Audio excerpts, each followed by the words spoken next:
গোপালের ভাইপো আর তার স্ত্রীর মধ্যে ভীষণ ঝগড়া হচ্ছে দেখে গোপাল তাদের থামাতে গেলেন।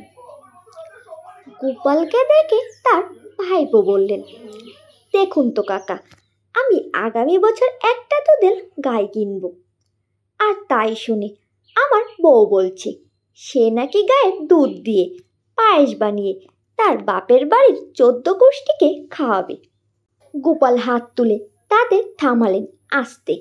ভাইপো থামলেন। এবার গোপাল ভাঁড় কেকিয়ে উঠলেন, বদমাস, তোর বউয়ের পায়েস তো পরে বাড়ির পিছনে আমি যে শাকসবজির বাগান